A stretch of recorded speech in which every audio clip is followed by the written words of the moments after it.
It's going to be a jump. Now here it looked like a jump. There, this looks like a foul to me. Yeah. Indiana, and you can see Caitlin saying you were right in front of her. What made you? You just never know what's going to happen. It was worse than I thought from looking at it. But when it is a simple call right in front of your face multiple times, Caitlin Clark completely snapped at the officials after witnessing Sophie Cunningham get wrecked on the court. And the refs didn't even blink. No call, no accountability. Nothing. What happened in the Indiana Fever's nail-biting 78-74 win over the Seattle Storm wasn't just a bad call. It was a total disgrace. An ugly reminder of how broken officiating has become in the WNBA. This wasn't some minor oversight. It was a brutal foul in plain sight, and the league let it slide.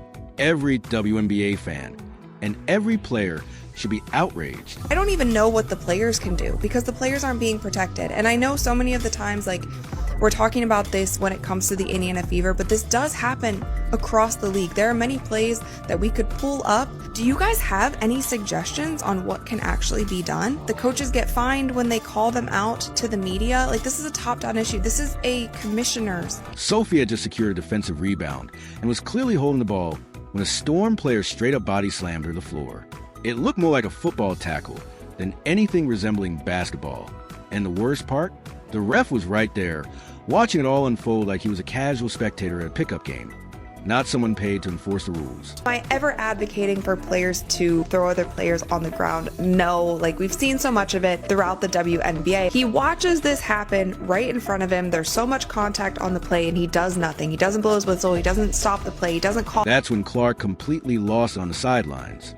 Despite being sidelined for 7 straight games with that lingering groin injury, she couldn't hold back any longer. We have updates and our recovery's going well. You know, it's just, I think for us staying the course and making sure that we're really diligent about each step that we take and that we don't have setbacks and that we're patient with it. I know she wants to be out here on the floor and we want her out here on the floor, but making sure that she's ready is the most important thing. You know, I still don't know how far we are. We're going to take it one step at a time, one day at a time. Clark couldn't just sit there in silence after watching that level of outright incompetence. She exploded at the ref, shouting, "You were right there. Why'd you change your call?" And honestly, that's the question every basketball fan in America should be asking right now. What we witnessed wasn't just a missed call. It was a whole new level of failure from the officials. If you're sick of watching refs destroy the flow of the game, and if you want to see Sophie Cunningham keep going full beast mode, smash that like button and flood the comments with Sophie Savage. Because this isn't just drama anymore. WNBA officiating is spiraling out of control, and Clark's reaction shows exactly why fans are fed up. This league has a serious problem, and it's getting harder to ignore by the day. The officiating in the WNBA, I kind of already went off on it, but it's just atrocious. Really, really bad. Like, there have got to be rules to present overt physicality from dominating the game. And that's what we've got. We've got it in the NBA, we've got it in the WNBA. Nobody wants to call a bunch of fouls, but these officials don't know what a foul is and a foul isn't. They can't even tell when a ball goes out of bounds. Like, you've got 2 million plus people watching some of these games. You have got to have a correctly officiated product, or at least confidently officiated product, and competently officiated product. The refereeing in the WNBA has officially hit rock bottom. And it's not just Indiana Fever fans calling it out anymore. Across the league, players, coaches, and fans are speaking up. And they're fed up with the awful calls happening week after week. It's honestly gotten absurd. Sophie Cunningham was fined $500 just for making a TikTok calling the refs stupid and useless. But when players are getting physically assaulted on the court, silence, no flagrant, no fine, no accountability. That right there tells you exactly where the WNBA's priorities are. And the league's response? Even worse. Commissioner Kathy Engelbert actually claimed that winning teams don't complain about officiating. Only losing teams do. Seriously? That's got to be one of the most tone-deaf statements imaginable, especially when the league's biggest star is getting hacked and smacked every game while officials look the other way. It's gotten so outrageous that even respected coaches like Becky Hammond are publicly losing it. Veteran stars like Kelsey Plum are walking into press conferences covered in scratches, asking how they only got to line 6 times despite getting mauled all game. And I got scratches on my face, I got scratches on my body, and these guards on the other team get these ticky-tack fouls, and I'm sick of it. I get fouled like that every possession. The kid gets fouled like that in the post all the time, and they don't call it, and I don't know what else to do. Like, it's really frustrating though. I'm like, I feel, I mean, there's multiple shots at the end of the game, either go into the third, into the fourth, where they're just coming and swinging, and they just... While all eyes have been on the referee chaos, one player has been quietly shining through the madness. Sophie Cunningham. She just delivered another lights-out performance, proving once again that she's become the Fever's most dependable clutch weapon, while Caitlin Clark continues to recover from injury. That's a PNW win! W's in the chat. W's in the chat. Oh my gosh. That one just aged me, but we're getting better. Shoot, good win. Win's a win. A dub is a dub, so keep on rolling. Good job.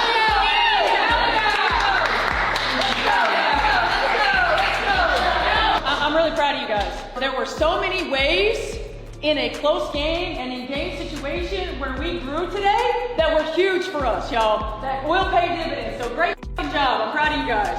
Everybody contributed. Everybody came in and gave us a lift. Kels, I know it was a tough day, but the way you facilitated and that one big jumper that you made, we dug in and got stops when we needed to. I mean, big time win, y'all. Sophie Cunningham was lights out, hitting 5 of 6 in the field and knocking down 4 of 5 from beyond the arc, finishing with 17 points. But here's the wild part that says it all. She was the only Fever player to make a 3 the entire game. Just her. That's both a massive credit to Sophie and a serious red flag for the rest of the roster. Games from Sophie Cunningham, the only player on the Indiana Fever to make her 3 tonight.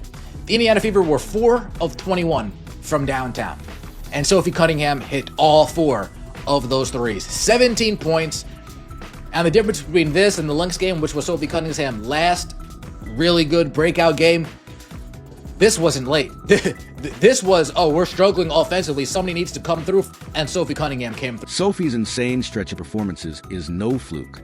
She's been on fire. Fans have even started calling her the Blonde Bomber, because every time the Fever need a clutch shot, she delivers. And ever since that viral brawl where she stood up for Caitlin Clark, her confidence has skyrocketed. That moment turned her into an overnight sensation. She gained over 800,000 followers, and her jersey sales went through the roof after Connecticut Sun showdown. Now, she's playing like someone who knows the spotlight is locked on her, and she's thriving under the pressure. Every game, she's proving that she's not just built for the moment. She owns it. Sophie the Blonde Bomber.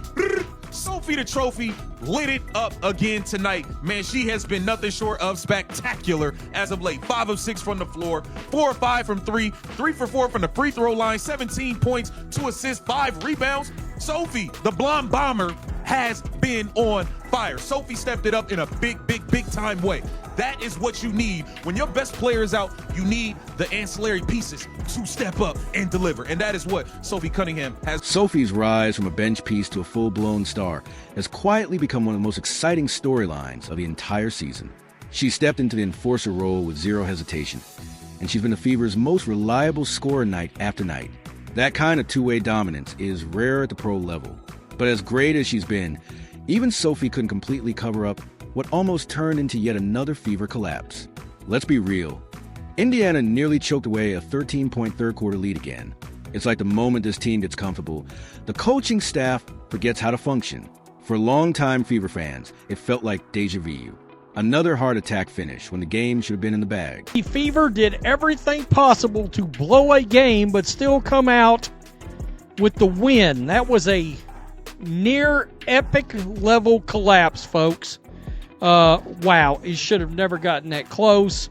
Lexi Hull, Stephanie White waited till the very, very last minute to put Hull in on defense. She should have been in there from 2 minutes in, 2.5 minutes in on defense. They could not seem to get a big rebound to save their life, and this almost turned into a disaster. The Indiana Fever just almost pushed me to a heart attack. The Indiana Fever nearly blow a 12-point fourth quarter lead. We allow the Seattle Storm to go on an 11-0 run in the fourth quarter. Stephanie White, I keep telling y'all, I don't trust her. I'm sorry.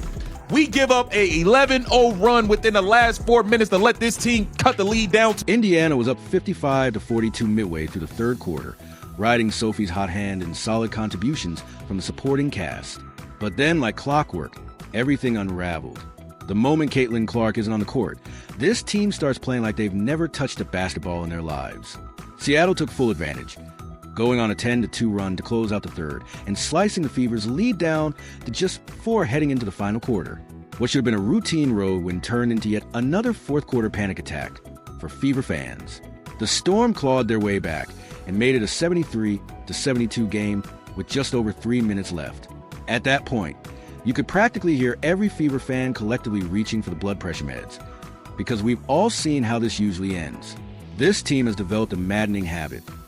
Build a big lead, then forget how to play basketball when it matters most. Boy, they almost blew it. Nonsensical whistles to stop runs, or how about blowing a whistle to stop the other team's run? Coming out in the second half, I will never back off of this. When you come out in the second half and you start losing leads, that is a coaching issue. I don't care what sport you're in.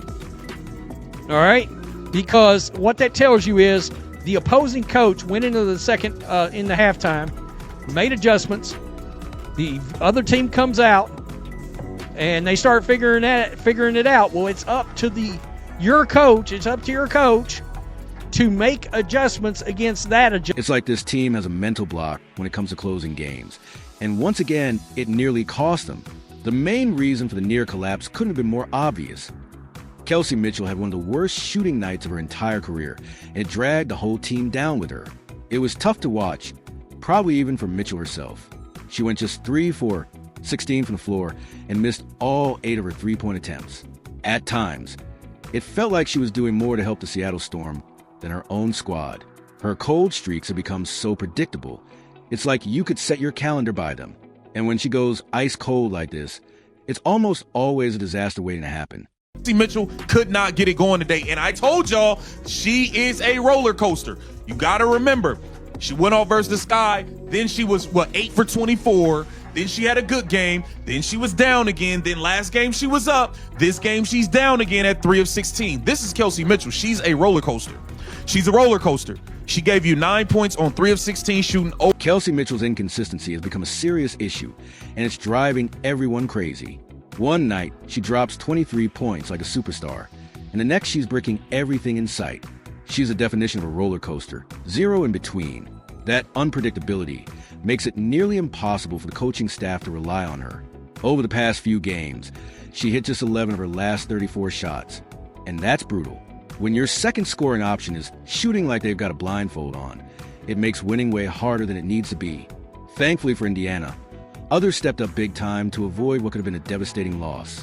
Aaliyah Boston finally looked like the all-star she was meant to be, putting up 16 points and 12 rebounds on 7 of 11 shooting. After weeks of inconsistency, Boston reminded everyone why she's supposed to be the anchor of this team. She dropped 9 straight points in the middle of the fourth, basically saving the game when everything around her was falling apart. Her timing couldn't have been better. Now that Caitlin Clark's still out, Boston returning to form gives the Fever exactly what they need. Someone other than Sophie Cunningham to carry the load. Her dominance in the paint, especially against smaller defenders like Nika Mo, is exactly what Indiana's been missing. She's playing with more aggression, attacking the rim, and stepping up defensively. And let's not overlook the vets. Natasha Howard deserves massive credit. For the second straight game, she poured in 21 points and has been everything the Fever needed. A steady veteran leader in the middle of chaos. She's cutting to the rim, finishing tough plays, and using her basketball IQ to calm the offense whenever it starts falling apart without Clark's presence. Howard isn't trying to be the star, and that's what makes her so valuable. She knows her role, plays it to perfection, and helps keep this team locked in when the pressure hits. You can see it during timeouts. Younger players look to her for guidance. That's championship DNA right there. In a league where everyone wants to be the face, Howard's just doing her job, and doing it flawlessly. Meanwhile, on the other end of the court, Seattle had every chance to steal this game, but just couldn't close the deal. The Storm had multiple open looks down the stretch and couldn't knock them down. Skylar Diggins-Smith missed 2 wide-open threes that could have flipped the game, and Nika Mo, who scored 16 overall, disappeared when her team needed her most in crunch time. But the real heartbreak came in the final seconds. Gabby Williams had a clean look at a game-tying 3 at the buzzer. It looked perfect coming off her hand, but it rimmed out. Basketball can be cruel like that. One bounce can decide everything. And for Seattle, those late-game failures have become a pattern. They've got the talent to compete with anyone, but they keep fumbling games they should win. Their execution in the clutch is shaky at best. And worse, they don't seem to have a clear go-to option when the game's on the line. Those issues are seriously hurting their playoff chances. The Storm are now 16-13, and they've dropped 3 of their last 4 home games. Not the kind of momentum you want this late in the season. Time is running out for Seattle to fix their chemistry issues and late-game collapses. The Western Conference is stacked this year, and every win matters when it comes to playoff seeding and home court advantage. As for Indiana, this win was huge. The Fever improved to 17-12, now tied with the Storm for the 5th best record in the league. And thanks to this win, they hold the all-important tiebreaker. The Fever have now rattled off 5 straight wins without their best player, and honestly, that's wild considering how much they relied on Caitlin Clark earlier this season. They're now 9-7 in games she's missed. A solid record for a team many assumed would completely collapse without their superstar floor general. But here's where things get interesting. This unexpected success raises major questions about Clark's return. The Fever's upcoming schedule is packed with tough matchups, and every win is critical if they want to hold on to their current playoff positioning. With the playoff race tightening by the day, they can't afford to slip, and they desperately need clarity on when Clark will be back. Fans were buzzing when Caitlin showed up to the arena in shorts like she was ready to go, but then never suited up. That moment alone had everyone asking, is the team just being overly cautious, or is there more to this injury than they're letting on? Every game matters now, especially in a loaded Western Conference where just a couple of losses can mean falling out of playoff position or losing home court advantage. And while the win over Seattle was big, what made it even more impressive and a little concerning is that the Fever got almost nothing from their bench. Outside of a few scattered minutes from non-impact players, the second unit was invisible. That's a major red flag. Indiana's lack of depth has been exposed more than once this season, and if they have any hope of making a serious playoff run, they'll need someone from the bench to step up. When players like Mitchell have an off night, somebody else has to provide scoring energy, something to shift the momentum. Coach Stephanie White has her work cut out for her. She can't rely on Sophie Cunningham to be flawless every night. That's not sustainable. And her decision-making during high-pressure moments is starting to raise eyebrows. Her fourth-quarter rotations and timeout usage against Seattle left a lot of fans questioning whether she can handle crunch time when it matters most. All of this is happening under the shadow of something much bigger. The officiating disaster that's completely taken over the WNBA season. The refs are dominating headlines, not for good reason, and it's taken the spotlight away from the elite-level basketball these women are playing. Night after night, refs are letting dangerous plays slide. Players are getting hurt. Physicality is out of control, and there's no consistency with the whistle. Caitlin Clark has missed significant time because refs won't protect her. Dirty hits, flagrant fouls, and yet no action. It's created an environment where defenders know they can push the limits and rarely face consequences. The ripple effect goes beyond just one team or player. When Sophie Cunningham got slammed to the floor with no call, her reaction captured the frustration that's boiling across the league. These athletes deserve better. The fans deserve better. And the WNBA better fix it fast before this problem ruins what should be an incredible, historic season. Caitlin Clark's explosive reaction from the sideline said what every player, coach, and fan has been thinking. Something has to change, and fast. This officiating disaster is threatening to derail what should be a historic season for women's basketball. The WNBA is finally seeing explosive growth. Packed arenas, record-breaking viewership, and a wave of new fans. But all that momentum could vanish if games keep getting hijacked by bad calls instead of great basketball. Through all this chaos, one thing's been clear. The Indiana Fever refuse to fold. They've proven they can win without their superstar. But it shouldn't come with the added obstacle of refs who look more focused on stirring up controversy than enforcing the rules fairly. These officials should be letting the best players in the world do what they do best. Put on a show. Instead, they're turning the spotlight away from the athletes and onto themselves. And fans are getting tired of it. But here's why there's still reason to believe in this Fever squad. They ripped off 5 straight wins without Clark, showing that when this team is healthy and locked in, they can legitimately contend. The pieces are there. Sophie Cunningham has emerged as a true star, clutch, fearless, and built for big moments. Aaliyah Boston is dominating again. Natasha Howard continues to be the calming, experienced voice they need. And if Kelsey Mitchell can just find her shot and stay consistent, then this team becomes dangerous in the playoffs. But here's the truth. They'll need more than just star power. The bench has to show up, and the officiating needs to get fixed, because this team has the talent. They've got the heart. Now they just need a fair shot. If that happens, if everything clicks when Clark returns, don't be surprised if the Indiana Fever make a deep run at the WNBA Finals.